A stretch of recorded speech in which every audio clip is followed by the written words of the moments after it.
turned 68 last month.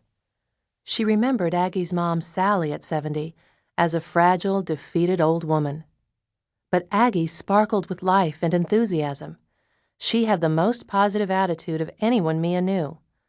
Up until last week, she had, anyway. Or was it the week before? Mia couldn't pinpoint the moment the changes started. At first, only little things caught her attention. No smiles for the customers, no corny jokes, long stretches of time unpunctuated by Aggie's usual cheerful chatter. Then, on Tuesday, she burned 3 batches of sweet rolls, one right after the other. On Wednesday, she forgot to add baking soda to the blueberry muffin batter, and the muffins came out rock hard. Aggie blamed the oven for both incidents, complaining that Leanne and Mia bought cheap merchandise. Yesterday, Aggie burst into tears when Old Man Miller wished her a Happy New Year.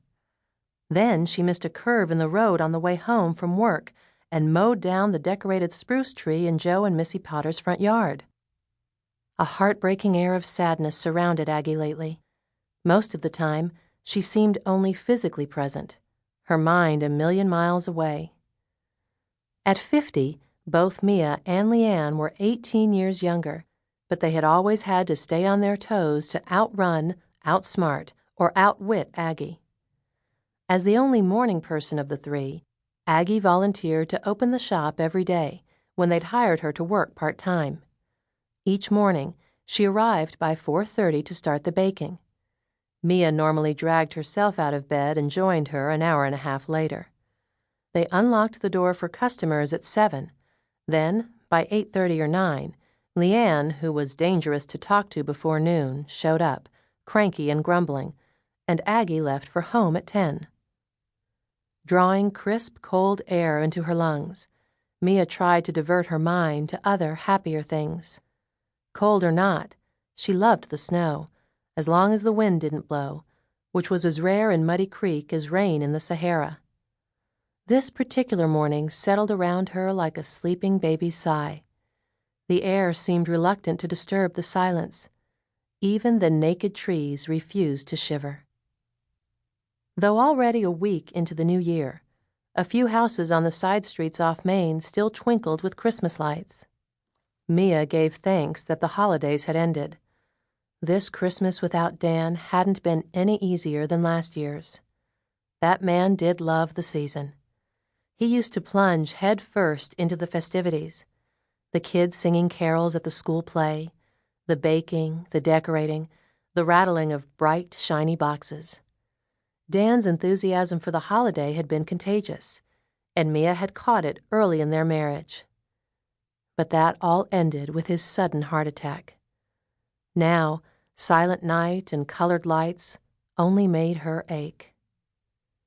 As she neared the shop, Mia spied a huddled form at the door, stomping snow from a pair of cowboy boots on the welcome mat and muttering something inaudible. "Leanne?" she called out. "You're early." Leanne's groggy voice came from beneath the faux leopard fur-trimmed hood of a fitted coat. "I'm early. This is what time you usually go to bed, isn't it? Not get up." Leanne pulled a ring of keys from her coat pocket. "I couldn't sleep." "Me either." She glanced into the softly glowing shop window, the only one lit up along Main. "Aggie?" "Yeah." Fatalism darkened Leanne's quick look, a helplessness at odds with her usual brisk self-assurance. "I'm worried about her." "Me too. I've never seen her so down or so scatterbrained. She chewed me out good yesterday for making a mess and leaving it for her to clean up. Said I reminded her of Jimmy when he was a kid, expecting her to be his maid. I think those are the only harsh words I've ever heard come out of that woman's mouth." "Other than her comment about our cheap oven, you mean?" A short, sharp laugh, then, "I forgot about that." Her keys jingled as Leanne searched for the right one. With Aggie's family history, I can't help wondering if... Don't even think it. We're jumping the gun worrying about that. "So, you admit it's crossed your mind, too?" "Sure it has."